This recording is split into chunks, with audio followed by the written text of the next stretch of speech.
ৰুমত আৰু সেইবাবে এক দচি বন্তিয়ে লাগিব আৰু যিহেতু আকৌ অনাই নহ'ল আৰু এইয়া আমি এইফালে ফুলজাৰি জ্বলাবলৈ আৰম্ভ কৰি দিলোঁ তাৰপিছত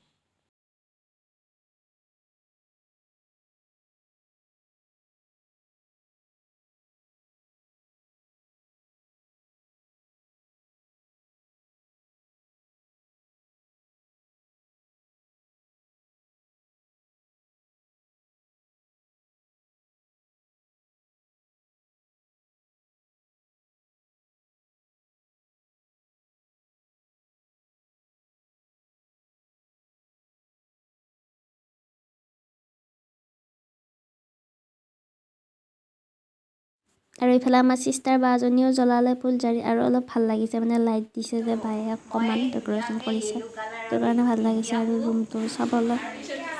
আৰু এইফালে দিছে আমাৰ ৰুমৰ বাজনীয়ে থকা আৰু এজনী বাই তেওঁ জ্বলাই দিছে বাৰান্দাতে চাকি এনেকুৱা দৰে আৰু আমাৰ চিষ্টাৰ বাজনীয়ে দিছে লাইট আৰু ৰংগলী এটা মানে বহুত বেছিয়ে ভাল লগা হৈছে আৰু এইফালে আমাৰ বিল্ডিংটো ওচৰৰে বিল্ডিংজনী আৰু এয়া আমাৰ ৰাস্তাতে মানে দোকান এখনত এনেদৰে চাকি দিছে আৰু এইটো বহুত বেছি ভাল লাগিছে আমাৰ লগৰজনী য'ত থাকে তেওঁলোকৰ ঘৰতো গৈছিলোঁ আৰু তেওঁলোকৰ ঘৰতো এনেকুৱা বহুত ধুনীয়া ডেক'ৰেশ্যন কৰিছে বহুত বেছি ভাল লাগিছে মানে